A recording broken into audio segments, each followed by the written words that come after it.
Dans la méthode des 2 points, il y a un point qui est vraiment primordial, c'est le thème et comment le formuler. C'est vrai que dans ce domaine, on entend souvent parler de pratique, de chant unifié, d'attention, mais le thème, qu'est-ce que c'est exactement et pourquoi est-ce que c'est aussi important? Ce que j'ai envie de dire, c'est que c'est si important que lorsque vous prenez conscience de votre thème, vous faites la moitié du chemin. Vous faites pratiquement la moitié du travail. Puisque déjà, lorsque vous définissez votre thème, lorsque vous les laissez venir, vous regardez différemment ce qui est en train de vous arriver dans une situation.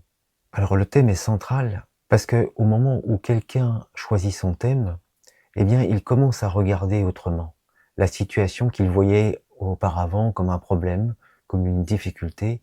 Il commence à la regarder simplement pour ce qu'elle est et il va observer la façon dont lui réagit à cette difficulté. S'il la voit effectivement comme une difficulté, eh bien, il va y avoir des ressentis dont il va prendre conscience.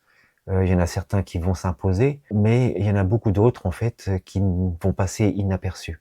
La définition du thème, le moment où on évoque le thème plus exactement, c'est plus une évocation qu'une définition. On va simplement regarder ce qui est en train de se passer.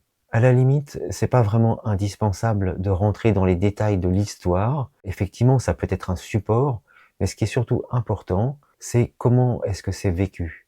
Comment est-ce que l'histoire que je suis en train de vivre maintenant, comment est-ce que je la vis, cette histoire? C'est ça ma véritable histoire. C'est ça qui est vraiment important et qui est unique pour chacun d'entre nous. Alors, c'est vrai que lorsqu'il s'agit d'une difficulté, et c'est pas forcément évident, lorsqu'on fait une pratique de la méthode des 2 points, on peut choisir un thème qui est par exemple un projet qui démarre. Donc là, il ne s'agit pas de difficultés qui sont déjà là. On anticipe éventuellement des obstacles qui pourraient survenir et puis des ressources dont on va avoir besoin.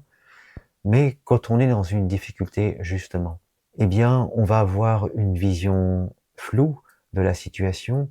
Quelquefois, elle va nous sembler injuste. On va simplement s'attacher à décrire comment est-ce qu'on la vit, plutôt qu'à essayer d'expliquer le pourquoi. Pourquoi est-ce que je suis en train de vivre ça? Tout ça, ça a vite fait de nous remettre dans la tête. Et avec la méthode des 2 points, on va vraiment chercher à ressentir depuis notre corps et puis depuis l'espace de notre cœur. On va vraiment ressentir comment est vécue cette situation. Et en fait, ce déplacement de la conscience va nous amener au simple ressenti et c'est déjà en soi un changement. Là, encore une fois, le thème dans la méthode des 2 points n'a pas besoin d'être expliqué, d'être compris, d'être cerné. Il n'a pas absolument besoin d'être raconté, même si c'est un support, comme je l'ai déjà dit. Il suffirait qu'il soit juste ressenti, puisque quand on ressent les choses, on est vraiment dans le présent. Qu'est-ce que cette situation, quelque chose qui m'est arrivé, quelque chose qui se produit en ce moment dans ma vie, comment est-ce que ça affecte ma vie, justement, ma façon de vivre ça? Quand je suis en train de découvrir ceci et de mettre des mots là-dessus, simplement en décrivant, comme si je prélevais des indices sans chercher à les expliquer, en aucun cas à essayer de tirer des conclusions. Je ne fais que constater ce qui est en train d'arriver, comment ça arrive. Eh bien, je suis dans le ressenti, donc je suis déjà dans le présent. On va s'apercevoir que c'est déjà en soi quelque chose qui est libérateur. Il y a naturellement un certain détachement qui se fait. Autant la situation avait tendance à nous emmener, à nous maintenir la tête sous l'eau, voilà, selon nos impressions. Mais là, on va la regarder juste pour ce qu'elle est. Donc, en aucun cas, on va essayer de prolonger l'histoire, d'essayer de l'expliquer, mais on va vraiment descendre profondément dans le ressenti, quel qu'il soit. À ne pas chercher tout de suite absolument du positif et ignorer tout ce qu'il pourrait y avoir de caché, mais déjà juste regarder ça. S'il y a de la douleur, on va la regarder simplement pour ce qu'elle est. Plus besoin d'avoir peur de cette douleur, on va simplement la regarder, on va regarder qu'est-ce qu'elle affecte exactement, en quoi est-ce qu'elle nous paralyse, les conséquences directes. Voilà, tout ça, ce sont des faits, des choses qui sont en train de se produire actuellement dans la vie de la personne qui cherche à évoquer son thème. Plus ce sera simple, naturel, mieux ce sera. Ça peut être le stress que je ressens dans cette situation et qui me semble démesuré par rapport à la situation. C'est l'observation que je peux avoir en ce moment. C'est vrai, je m'aperçois que je suis stressé, anormalement stressé, On a pu me le faire remarquer, mais c'est vrai que du coup, je l'ai remarqué. C'est devenu conscient. C'est ça qui est important pour moi, c'est que je vais faire avec ce qui est conscient pour moi. Je ne peux pas faire avec les observations des autres, sinon ce serait le thème des autres, selon l'appréciation des autres. Voilà, c'est vraiment ce que je regarde moi. Comment je regarde la situation. Si pour moi tout est ok, bah pour l'instant tout va bien. C'est au moment où ça bascule justement, et là, ça commence à être un problème. Je commence à le regarder différemment, et je n'aime pas cette façon de regarder les choses. Je n'aime pas cette façon de vivre cette situation-là finalement. C'est ça. C'est pas la situation en elle-même, c'est ma façon de la vivre qui est un problème. Ça peut être la peur. Voilà, on va faire référence à toutes sortes de sentiments, d'émotions qui sont éprouvés. Et puis, d'une façon générale, on pourrait dire aussi ma difficulté à prendre ma place dans certaines situations, au travail, dans ma vie sentimentale. Quand je parle de ça, je parle de ce qui m'appartient vraiment. C'est-à-dire la façon dont moi je vis ça, ça m'appartient. Même si je vis cette situation avec quelqu'un d'autre, il s'agit bien de ma partie. Hein, la personne qui vit cette situation avec moi verra les choses différemment. Pour la même situation, elle formulera un thème, si elle en ressent le besoin, d'une façon qui peut être complètement différente. Moi, je la vis de cette façon-là, cette situation. Et c'est ça qui représente mon thème. Alors, qu'est-ce qui se passe réellement lorsque le thème est posé? Parce que quand on pose son thème, on se relie à son vécu sans s'y perdre. Et on devient observateur. Dans la plupart des cas, on va observer un soulagement, un lâcher-prise, une prise de recul, une prise d'altitude. En fait, on va s'élever légèrement par rapport à la situation, on aura un autre point de vue.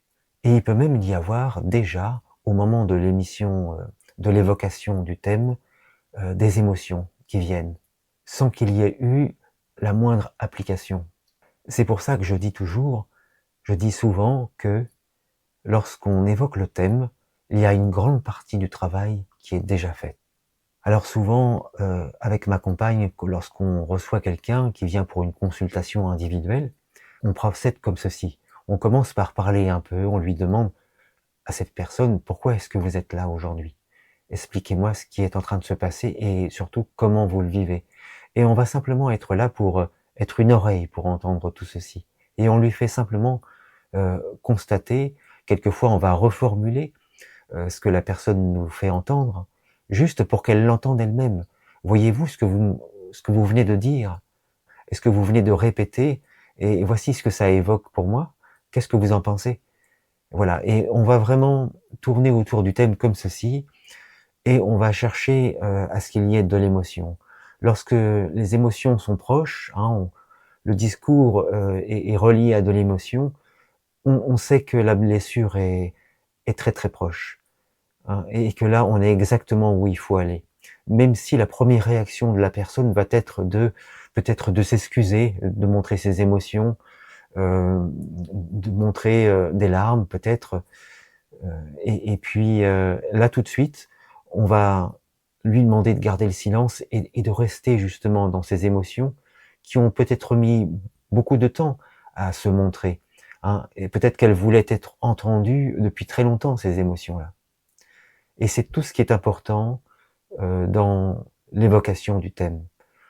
Plus vous êtes directement relié à l'émotion, plus vous êtes chahuté, eh bien mieux c'est pour commencer la méthode des 2 points. Souvent, on entend des personnes qui disent «Ah, je me sentais tellement mal que j'ai pas eu la force de faire la méthode». Mais c'était à ce moment-là que la personne était le mieux connectée à ce qui était en train de se passer. Alors, évidemment, c'était pas le meilleur moment pour comprendre, mais il s'agit pas de ça, justement. Là, c'est la tête qui essaie de comprendre, et lorsqu'il y a des émotions, eh bien, notre mental fonctionne très mal. On est vraiment maintenu dans ce ressenti, et dans la méthode des 2 points, c'est tout ce qu'on veut. Pas forcément comprendre, la compréhension peut venir bien plus tard, mais au moment de la pratique, lorsque vous êtes chahuté par les émotions, vous pouvez toujours décrire ce qui se passe. Voilà ce que je ressens, j'y comprends rien, je sais pas ce qui se passe. Voilà, je me sens chahuté, je me sens bouleversé, je sens une grande injustice en moi, j'ai une colère qui monte, sans comprendre pourquoi. par rapport à ce qui s'est passé réellement, par rapport à l'histoire. Hein. Une personne a dit quelque chose et tout d'un coup, je me suis mis à surréagir. Voilà, ça peut être simplement ça, un thème. Et de revenir, de se reconnecter à la façon dont ça a été vécu.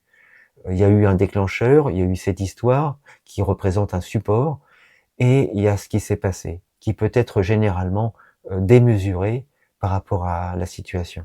Ce qu'il faut comprendre aussi, et ce qui va être assez rassurant, que l'on donne une pratique à quelqu'un ou qu'on se la donne à soi-même ou qu'on la reçoive, c'est que le thème ne peut qu'évoluer, puisque au moment où vous le commencez, effectivement, vous pouvez être dans une grande confusion. Donc c'est pas là que vous allez pouvoir définir clairement les choses. Dites comment vous les ressentez. Peut-être que quand on va avancer dans la pratique, de la méthode des 2 points, d'une application à l'autre, eh bien, il y a des connexions qui vont s'établir. Vous allez faire le lien avec une personne que vous avez croisée dans votre passé, une situation que vous avez déjà vécue. Et tout ça, ça va, entre guillemets, enrichir le thème. Mais le thème, il est déjà connu par le chant. Le chant, impossible de lui cacher quoi que ce soit. Vous êtes baigné dedans, vous en faites partie. C'est l'univers dans lequel vous évoluez. C'est comme un réseau d'informations, un réseau d'énergie dans lequel on baigne comme des poissons qui sont dans l'océan. Et parfois même, il y a des gens qui viennent en séance et qui nous disent je ne sais pas si je peux vous demander ça, mais moi finalement j'ai pas qu'un seul thème, j'en ai 3. Mais la seule réponse qui me vient à ce moment-là, mais c'est bien à vous que ça arrive tout ça. Donc finalement, tous ces sujets que vous pensez différents, eh bien c'est un seul et même sujet puisque ça vous arrive à vous. C'est bien dans votre vie que ça se passe, que ça affecte votre vie au travail, votre vie à la maison, et puis vos performances quand vous faites du sport. Bon, ça c'est une chose, c'est une façon dont le mental procède pour compartimenter tout ce qui lui arrive. Mais la solution n'est pas dans le mental. La solution se trouve ici, dans l'être. Et là, même si vous arrivez avec 10 thèmes selon vous, à partir du moment où c'est bien à vous que ça arrive, eh bien c'est un seul et même thème. Alors, le rôle du praticien, de la personne qui donne la méthode des 2 points, qui va donner les applications à celle qui reçoit, elle n'est pas de, entre guillemets, de corriger le thème, ni de le formuler. Voilà. Mais on va simplement donner des conseils. Souvent, les gens ont tendance à rétrécir et à se diriger vers la solution qui est visible de leur point de vue. Mais lorsqu'ils sont dans une problématique, eh bien, c'est peut-être le pire endroit, le pire moment pour déterminer une solution, une seule direction. Donc, dans la méthode des 2 points, on va entrevoir le fait qu'il peut y avoir une infinité de possibilités. Et la plupart du temps, celles qui sont les meilleures, on n'est même pas capable de les imaginer. Donc, on va ramener les gens à ce champ de possibles, hein, et on va leur faire remarquer à quel point ils se dirigent dans une direction et une seule, et sans s'en rendre compte, ils se limitent. Et ça va peut-être aussi être parlant pour eux dans leur problématique du moment. Hein, le fait de se limiter ou de tout de suite aller dans une direction plutôt que, plutôt que dans une autre. Alors le praticien va offrir aussi un espace de sécurité.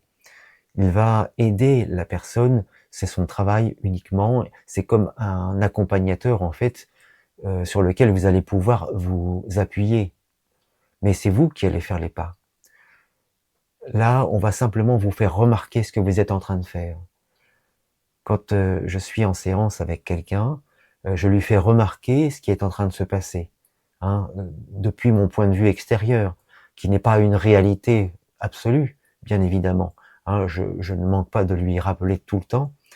Ce qui compte, c'est lui, sa façon de percevoir les choses, lui ou elle. Mais ce qui est important, voilà, c'est ce que ça peut évoquer. On va faire comme un jeu de miroir. C'est-à-dire que quelquefois, je vais entendre quelque chose, je vais m'apercevoir que certains mots reviennent souvent, et je vais le faire remarquer, tout simplement. Je vais simplement le faire remarquer à la personne, et de voir à quel point, par exemple, elle revient dans une solution qui semble inévitable. Comme par exemple, je pourrais vous donner un exemple que je prends souvent. Il pourrait y avoir, par exemple, quelqu'un qui vient, et qui me dit: «Voilà mon thème, c'est, je voudrais changer de travail». Alors, on peut en rester là, bien évidemment, et le champ va savoir quoi faire, puisque, bah, on peut rien cacher à tout ça, c'est de l'intelligence globale, toutes les clés sont déjà présentes d'une certaine façon. Mais ce qui va être intéressant pour la personne, c'est de faire venir à la conscience, pourquoi est-ce qu'elle veut changer de travail? Et on va commencer à parler un petit peu. Alors, il pourrait, là encore, c'est un exemple, que je viens de trouver, mais ça peut être une relation avec son responsable. «Ah d'accord, votre relation, elle est compliquée. Mais qu'est-ce qui se passe exactement? Ah, il est toujours, contre moi, toujours à critiquer ce que je fais, et du coup, je me sens très, très mal, j'ose même plus entreprendre quoi que ce soit». Donc vous pensez que la solution, c'est de changer de travail. Mais est-ce que vous aviez déjà un travail, par le passé? Hein, ça fait combien de temps que vous avez ce travail? Ah, mais c'est vrai qu'avant aussi, j'avais un autre travail, mais là aussi, c'est pareil, hein, j'avais un problème avec ma responsable, et voilà, elle me critiquait tout le temps, et on s'aperçoit que finalement, c'est le même problème, c'est la même problématique qui revient sans cesse. Et on pourrait revenir comme ceci, avec cette notion de l'autorité pour cette personne-là, hein. Donc, en ne refermant pas la porte dans la direction et dans la solution, qui était de changer de travail, hein, on va introduire une nouvelle idée. Est-ce que vous pensez que changer de travail va être la solution? Puisque si vous retrouvez une personne, un responsable qui va se comporter, qui va certainement se comporter d'ailleurs de la même façon, puisque vous avez quelque chose à voir avec l'autorité, hein, ça va peut-être vous amener au rapport que vous aviez avec le parent qui représentait l'autorité chez vous. Il ne s'agit pas de trouver vraiment des clés, des réponses, pour la personne, ça va peut-être effectivement en apporter. Mais la première, c'est que la personne va commencer à regarder autrement ce qui est en train de se passer. «Ah oui, c'est vrai, j'ai une mauvaise relation avec ma responsable ou mon responsable, et ma première idée, ça a été de fuir, de trouver un autre travail, de m'évader, de partir de la situation, de m'échapper de la situation. OK. Et là, maintenant, je comprends que j'ai quelque chose à régler, j'ai quelque chose à vivre et qui a un rapport avec l'autorité, même si je ne sais pas ce que c'est. Voilà comment est-ce qu'on va aider quelqu'un à mettre de la conscience sur certains points. Encore une fois, je l'affirme, je ne sais pas ce qui est en train de se produire pour la personne. Hein, on peut supposer des choses et on va le dire comme ceci. On peut supposer qu'effectivement, il y a un problème d'autorité dans l'exemple que j'ai choisi. Que, effectivement, l'autorité, la première personne qui représente l'autorité, bon, souvent c'est le père, ça peut être la mère aussi, hein, ça dépend des parents qu'on a eus. Mais voilà, ce sont les premières personnes qu'on rencontre dans notre vie, hein, ce sont nos parents, les premiers humains. Eh bien, ils ont une grande importance sur nous, et il y a beaucoup de choses qui nous ramènent à eux. Voilà comment on tire les fils et on enrichit, le thème, on le découvre ensemble, on le fait découvrir, on le fait regarder d'une autre façon, une façon un peu différente. L'important, c'est pas d'avoir raison ou d'avoir tort, hein, c'est de savoir où est-ce qu'on est. Hein, vous dites pas que les choses ont dû se passer comme ça, vous invitez simplement la personne à regarder autrement. Est-ce que vous pensez que ça pourrait avoir un rapport avec l'autorité, par exemple? Et là, c'est la personne qui commence à se regarder elle-même. Elle se connaît, elle sait exactement ce qu'elle a vécu. Ah oui, effectivement, si je regarde bien, j'ai toujours eu un problème à recevoir des ordres, à ce qu'on me dise comment je devais faire les choses. Parce que moi, je sais travailler, hein, je connais mon métier, etc. Et là, c'est son regard sur elle-même qui est important, c'est pas le vôtre. Mais vous allez l'aider dans ce sens. Et si c'est une pratique pour vous, en regardant les choses différemment, eh bien, c'est pareil. Vous allez, vous permettre de regarder et de changer une situation. Rien que par le regard, vous changez complètement la manière dont vous vivez une situation. Alors, la prochaine fois que vous allez choisir un thème, regardez simplement ce qui est en train de se passer à l'intérieur de vous. Ça, ce sera toujours vrai. Ce sera toujours ce qui est juste pour vous. Moi, je peux avoir une perception différente de ce que vous êtes en train de vivre. parce que je vais projeter forcément des images de mon passé, des images de mon vécu, de ce que je vais appeler mon expérience. Peut-être qu'effectivement, je vais voir des choses que vous ne verrez pas, et c'est comme ça. Mais ça ne voudra pas dire que j'ai raison par rapport à vous. Ce qui est important, c'est la façon dont vous vivez les choses. Finalement, il y a quelqu'un que je respecte beaucoup, qui s'appelle Frank Lobvé. Il a écrit des livres, il fait beaucoup de vidéos, et il a une phrase qui m'a beaucoup plu. Il a simplement dit que finalement, notre vie, c'est pas l'histoire de notre vie. Tout ce qui nous est arrivé, on pourrait raconter effectivement qu'il m'est arrivé ceci à l'âge de 12 ans, etc. Et puis après, à 24 ans, il y a eu quelque chose. Voilà, mais finalement, mon histoire, qu'est-ce que c'est?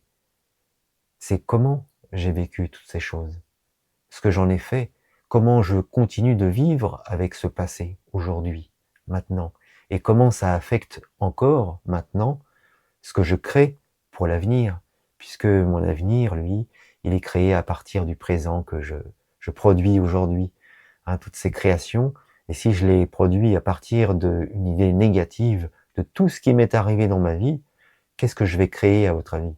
Je vais créer du négatif.